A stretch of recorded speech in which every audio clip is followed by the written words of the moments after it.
BEd first year first semester அதுல வந்து பாத்தீங்கன்னா கல்வி உளவியல் அந்த சப்ஜெக்ட் நம்ம பார்த்துட்டு இருக்கோம். அந்த சப்ஜெக்ட்ல நம்ம செகண்ட் யூனிட் பார்த்துட்டு இருக்கோம். சரிங்களா?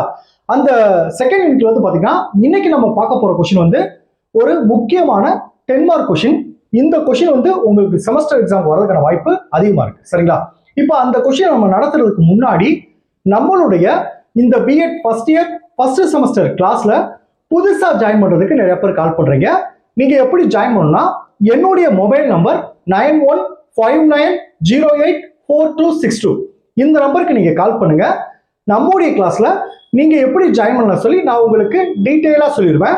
அதே மாதிரி புதுசா ஜாயின் பண்ணவங்களுக்கும் நான் இதுவரைக்கும் நடந்த அந்த பழைய கிளாஸ் நோட்ஸ் எல்லாமே நான் சேர்த்து அனுப்பிச்சிருவேன். இந்த நோட்ஸ் வந்து பாத்தீங்கன்னா நீங்க எக்ஸாமுக்கு எப்படி எழுதணுமோ அந்த மாதிரி எல்லாமே நான் பாயிண்ட் வைஸா கன்வெர்ட் பண்ணி உங்களுக்கு கொடுத்துருப்பேன். நீங்க கிளாஸை கவனிச்சுட்டு நம்ம கிளாஸ் டைம்ல நான் நோட்ஸ் அனுப்பிச்சிருப்பேன். நீங்க கிளாஸை கவனிச்சுட்டு படிச்சீங்கன்னா உங்களுக்கு ரொம்ப ரொம்ப ஈஸியா இருக்கும். சரிங்களா? ஸோ ஜாயின் பண்ண விருப்பப்படுறவங்க என்னுடைய மொபைல் நம்பருக்கு கால் பண்ணி டீட்டெயிலா கேட்டு நம்மளுடைய கிளாஸ்ல நீங்க ஜாயின் பண்ணிக்கலாம். சரிங்களா? ஓகே, இன்னைக்கு நம்ம என்ன கொஸ்டின் பார்க்க போறோம் அப்படின்னு பாத்தீங்கன்னா நினைவினை மேம்படுத்தும் உத்திகள். நினைவினை மேம்படுத்தும் உத்திகள் இந்த கொஸ்டினை பார்க்க போறோம். இப்போ லாஸ்ட் கிளாஸ்ல நினைவுனா என்னன்னு சொன்னோம். அதாவது நம்ம படித்து மனதில் நம்ம கற்றலை ஏற்படுத்தி நம்ம மனதில் வைத்து தேவைப்படும் போது அதை வெளிக்கொண்டு வருவது தான் நினைவுன்னு சொன்னோம். இந்த நினைவை மேம்படுத்துறதுக்கு என்னென்ன வழிமுறைகளா இருக்கு சார் அப்படின்னா கிட்டத்தட்ட ஒரு 12 வழிமுறைகள் சொல்றாங்க. நம்முடைய நினைவை வந்து மேம்படுத்துறதுக்கு வந்து ஒரு 12 வழிமுறைகள் சொல்றாங்க. இந்த கொஸ்டினை பொறுத்த அளவுக்கு பாத்தீங்கன்னா இந்த 10 மார்க் கேட்டாங்கன்னா ஃபர்ஸ்ட் நினைவுனா என்ன, அந்த நினைவோட வகைகள் என்ன, அதை எழுதிட்டு தான் இந்த கொஸ்டின் இந்த நினைவை மேம்படுத்த உத்திகள் வரணும்.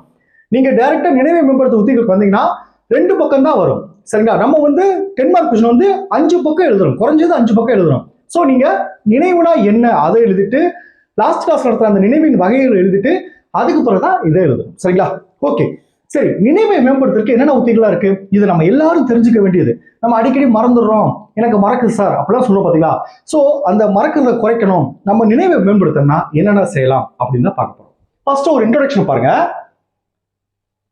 நினைவாற்றலை மேம்படுத்துவதற்கு உடற்கூறு ரீதியாக சாத்தியமில்லை. நம்ம உடல் ரீதியாக நினைவை மேம்படுத்துவதற்கு சாத்தியமில்லைன்னு சொல்றாங்க. மருந்து மாத்திரைகளோ வல்லாரிக்கீரை வெண்டைக்காய் போன்றவற்றை தொடர்ந்து உட்கொள்வதாலோ ஒருவரது நினைவிருத்தல் திறன் அதிகரிக்க வாய்ப்பில்லை. சில பேர் சொல்றாங்க இதெல்லாம் சாப்பிட்டா நினைவிருத்தல் வாய்ப்பு இருக்குன்னு சொல்றாங்க. ஆனா இதை மட்டும் சாப்பிட்டா மட்டும் நம்ம நினைவை மேம்படுத்துறதுக்கான வாய்ப்பு இல்லைன்னு சொல்றாங்க. அடுத்து ஒரு முக்கியமான விஷயத்தை கொடுத்துக்க பாருங்க. இந்த மாதிரி பாக்ஸ் போட்டு தான் நான் உங்களுக்கு கொடுத்துருப்பேன். ஒவ்வொரு கொஸ்டினுக்கும் இதை பார்த்தவனே உங்களுக்கு ஃபுல் மார்க் கொடுத்துருவாங்க. இதுல பாருங்க, சிறந்த நினைவு என்பது நலம் மிகுந்த மூளையினை பொறுத்தது. நம்முடைய மூளையை பொறுத்தது தான் நினைவு அப்படி சொல்றாங்க. நலம் மிகுந்த எந்த குறைபாடும் இல்லாத அந்த நலம் மிகுந்த மூளையினை பொறுத்தது தான் சிறந்த நினைவு ஏற்படுறதுக்கான வருது. சரி, ஓகே, அதுக்கு நம்ம என்ன செய்யணும்? நலம் மிகுந்த, எனவே நலம் மிகுந்த மூளை வளர்ச்சியை ஊக்குவிக்கும் பாருங்க கால்சியம், பொட்டாசியம், பாஸ்பரஸ் போன்ற தாதுக்கள் அதிகமுள்ள உணவு உட்கொள்ளுதல் நலம் பயக்கும் பழக்கமாகும்.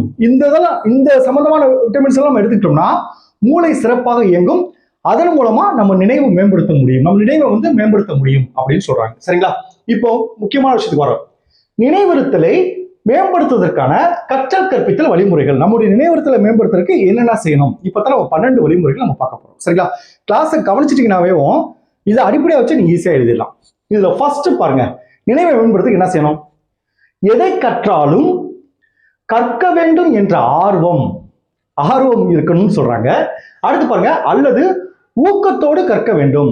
ஆர்வத்தோடு கற்கணும், ஊக்கத்தோடு கற்கணும், என்ஜாய் பண்ணி அதை கத்துக்கணும். அப்படி கத்துக்கிட்டா நம்ம நினைவுல மேம்படுத்த முடியும், நமக்கு மறக்காது அப்படின்னு சொல்றாங்க. செகண்ட் பாருங்க, இதுதான் முக்கியமான பாயிண்ட். இதுதான் நம்ம நிறைய பேர் தவறு பண்றோம். இதுல பாருங்க, பொருளுணர்ந்து கற்பவை. பொருள் உணர்ந்து கற்கணும். சில பேர் கிளாஸே கவனிக்காம நான் அனுப்புற நோட்ஸ் மட்டும் மனப்பாடம் பண்ணிட்டே இருப்பாங்க. அது நினைவுல நிற்காது. கிளாஸை நீங்க ஃப்ரீயா இருக்க டயத்துல ஒன் டைம் ஹெட்போன் மாட்டிட்டு ஃப்ரீயா இருக்க டயத்துல ஒன் டைம் கேட்டு பாருங்க. கேட்டீங்கன்னா நான் கேட்கறத வச்சே வந்து பாத்தீங்கன்னா நீங்க எக்ஸாமுக்கு கொஸ்டின் வந்து தெரியாத கொஸ்டின் கேட்டா கூட இந்த கிளாஸை கவனிச்ச வச்சு உங்களால் எழுத முடியும். இரண்டாவது பாருங்க, பொருள் உணர்ந்து கற்பவை எளிதில் கற்கப்படுவதோடு நீண்ட நாளைக்கு நினைவில் நிறுத்தப்படுகிறது. பொருள் உணர்ந்து கத்துக்கிட்டா அதை எளிதாகவும் கற்க முடியும், நீண்ட நாட்களுக்கும் மனசுல இருக்கும் அப்படின்னு சொல்றாங்க. மூணாவது பாயிண்ட்ங்க, எதை கற்பதற்கும் பாருங்க SQRR முறை மிகச் சிறந்தது. அதெல்லாம் சார் SQRR முறை அப்படின்னா பாருங்க, ஃபர்ஸ்ட் நோட்டமிடுதல், இது எது சம்பந்தமானது. அடுத்து வினா எழுப்புதல், அதுல ஏதாவது சந்தேகம் இருந்தா வினா எழுப்பணும். அடுத்து வாய் விட்டு பொதுவாக படித்தல், வாய் விட்டு படிக்கிறது நல்லதுன்னு சொல்றாங்க. அடுத்து பல முறை திரும்ப திரும்ப கற்றல், படிச்சது அப்படியே விட்டுறக்கூடாது, திரும்ப திரும்ப கற்றல். அடுத்து மீள் பார்வை, கற்றதை மறுபடியும் ஒரு ரீட் பண்ணி பார்க்கிறது. இதுதான் இந்த SQRR முறை. நோட்டமிடுதல் இதுதான் முக்கியம் இந்த கேள்வியை பொறுத்தளவுக்கு. நோட்டமிடுதல், வினா எழுப்புதல், வாய் விட்டு பொதுவாக படித்தல், பல முறை திரும்ப திரும்ப கற்றல், மீள் பார்வை, இதுதான் இதைதான் நம்ம எல்லா மெத்தடுக்கும் இதை படிக்கிறப்ப பயன்படுத்துறோம்னா நம்ம கற்றல் கற்பித்தலை மேம்படுத்த முடியும்னு சொல்றாங்க. 4வது பாயிண்ட் பாருங்க, கற்கும் போது ஒப்பித்தல் அல்லது மனனம் செய்தல் சுய மதிப்பீட்டுக்கு வளைகிறது. மனனம் செய்யறது நல்லதுதான், புரிஞ்சுட்டு மனனம் செய்யணும். அதே மாதிரி ஒருத்தர் புக்கை கொடுத்த நம்ம ஒப்பிச்சு பார்ப்போம் பாத்தீங்களா, நம்ம சின்ன வயசுல அப்படித்தான் படிச்சிருக்கோம், இப்ப அது குறைஞ்சிருச்சு. அதான் பாருங்க, கற்கும் போது ஒப்பித்தல் அல்லது மனனம் செய்தல் சுய மதிப்பீட்டுக்கு வழிகோர்க்கிறது அப்படின்னு சொல்றாங்க.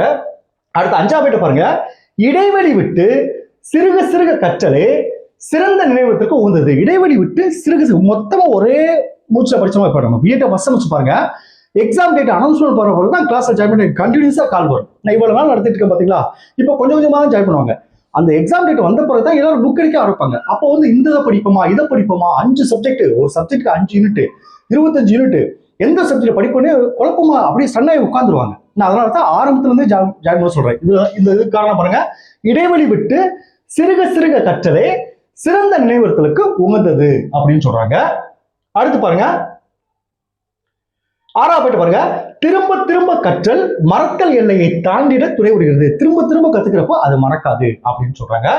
7வது பாருங்க, கற்கும் செய்திகளை முறைப்படுத்தி சீரமைப்பதன் மூலம் அந்த செய்திகளை நீண்ட காலம் நினைவில் வைத்திருக்க முடியும். இப்போ மொத்தமா படிச்சிட்டோம், முக்கியமான விஷயத்துல ஹிண்ட்ஸ் எடுத்து வச்சுக்குவாங்க மறக்காம இருக்கிறதுக்கு. அந்த இதை சொன்ன உடனே அந்த கேள்வி நமக்கு ஞாபகம் வந்துடும். அதுதான் முறைப்படுத்தி எதை கரெக்டா ஃபர்ஸ்ட் எடுத்துருக்கணும், எதை முக்கியமான இன்ஃபர்மேஷனா இருக்கணும் அப்படின்னு சொல்லி முறைப்படுத்தி வச்சுக்கிட்டா அது நீண்ட நாளுக்கு மறக்காது. அதான் சொல்லுவாங்க, கற்கும் செய்திகளை முறைப்படுத்தி சீரமைப்பதன் மூலம் அந்த செய்திகளை நீண்ட காலம் நினைவில் வைத்திருக்க முடியும்.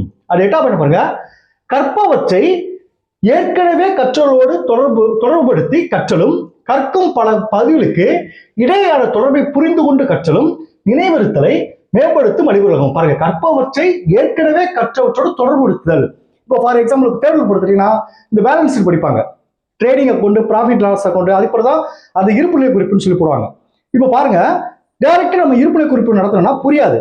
அது கூட தொடர்புடையது என்னது, அந்த ப்ராஃபிட் அண்ட் லாஸ் அக்கௌண்ட், அது கூட தொடர்புடையது ட்ரேடிங் அக்கௌண்ட். இந்த மாதிரி மேக்ஸ் டிபார்ட்மெண்ட்லாம் பாருங்க ஒன்னோட ஒன்று தொடர்பு இருக்கும். சரிங்களா, ஒன்ன படிக்கிறப்ப இதுக்கான தொடர்பு எங்க இருக்கு அதை கரெக்டா முழுமைப்படுத்தி படிச்சாதான் நம்ம நினைவு நிற்கும் சொல்றாங்க. சரிங்களா, அடுத்து 9வது பாருங்க, கற்கும் பொருட்களுக்கு இடையே இயற்கையான தொடர்பு ஏதும் இல்லாத போது கூட செயற்கை தொடர்புகளை ஏற்படுத்தி கட்டிட வேண்டும். கற்கும் பொருட்களுக்கு இடையே, அதாவது என்ன, சில கோட்வேர்ட்லாம் சொல்லுவாங்க, நீங்க இந்த கேள்வி மறக்காம இருக்கு இந்த விஷயத்த வச்சுக்கோங்க அப்படின்னு சொல்லுவாங்க பாத்தீங்களா. அதுதான், அதுக்கு உண்மையிலே தொடர்பு இல்லாம இருந்தா கூட அதுக்கு ரிலேட்டடா ஏதாவது ஒண்ணு நம்ம ஞாபகம் வச்சுக்கிட்டோம்னா, செயற்கையா கூட அதை ஞாபகம் வச்சுட்டோம்னா நமக்கு அது நினைவுல இருக்கும் அப்படின்னு சொல்றாங்க. அதுதான் பாருங்க, கற்கும் பொருட்களுக்கு இடையே இயற்கையான தொடர்பு ஏதும் இல்லாத போது கூட செயற்கை தொடர்புகளை ஏற்படுத்தி கட்டிட வேண்டும். நான் உங்களுக்கு இமேஜ் எல்லாம் காட்டுறேன், ஒவ்வொரு கேள்வி நடத்தப்ப அந்த இமேஜ் எல்லாம் காட்டுற பாத்தீங்களா. அந்த இமேஜ் எதுக்கு, நீங்க சப்போஸ் அந்த இமேஜை வச்சு உங்களுக்கு ஞாபகம் வந்துடும், சோ இதுதான் இந்த கேள்விக்கான பதில் அப்படின்னு சொல்லி ஞாபகம் வந்துடும். அதுதான் தொடர்படுத்தி கற்றல் சொல்றாங்க. அடுத்து பாருங்க, பல்புலன் வழி கற்றல் நினைவுக்கு வழிவகுக்கிறது. பல்புலன் நம்ம புலன்கள் எல்லாம் பயன்படுத்தி ஒப்புவிக்கிறோம், இல்ல படிக்க சொல்லி காதுல கேட்கிறோம், கண்ணால மௌனமா கூட பார்ப்போம். பல புலன்களை பயன்படுத்தி படிச்சோம்னா நினைவு மேம்படும் சொல்றாங்க. அடுத்து 11வது பாருங்க, முன்னோக்க தடை பின்னோக்க தடை ஏற்படா வண்ணம் படிக்கும் போது பாடத்துறைகளை சீர்படுத்தி கொள்ள வேண்டும். பாருங்க, முன்னோக்க தடை படிக்க ஆரம்பிச்ச பிறகு எதுவும் நமக்கு இடைஞ்சல வந்துடக்கூடாது. படிக்க ஆரம்பிக்கிறதுக்கு முன்னாடி நமக்கு எந்த ஒரு, ஏன்னா ஃப்ரீ மைண்டோட படிக்கணும்னு சொல்லுவாங்களே, படிக்கிறதுக்கு முன்னாடி எந்த டிஸ்டர்பன்ஸ் இருக்கக்கூடாது, படிக்க ஆரம்பிச்ச பிறகு எந்த டிஸ்டர்பன்ஸ் இருக்கக்கூடாது. அப்படி படிச்சோம்னா அது நினைவுல நிற்கும் அப்படின்னு சொல்றாங்க. லாஸ்ட் பாயிண்ட் பாருங்க, கற்றல் நிகழும் போது அவ்வப்போது சோதித்தறிதலும் கற்றபின் உறக்கம் அல்லது ஓய்வெடுத்தலை தொடரச் செய்வதும் கற்றலால் விளையும் மூளை மென் படிமங்களை நிலைபெறச் செய்கின்றன. படிச்சு முடிச்ச பிறகு ஒரு எழுதி பார்க்கறது. சரிங்களா, எழுதி கண்டினியூஸாக படிச்சுட்டே இருக்கோம், கொஞ்சம் ரெஸ்ட் எடுக்கிறது, அப்படி படிச்சோம்னா நம்முடைய மூளை வந்து மேம்படுறதுன்னு சொல்றாங்க. ஸோ இந்த 12 விஷயம் தான் நினைவினை மேம்படுத்துவதற்கான வழிமுறைகள். சரிங்களா? Okay, thank you students. நம்ம நெக்ஸ்ட் பார்ப்போம்.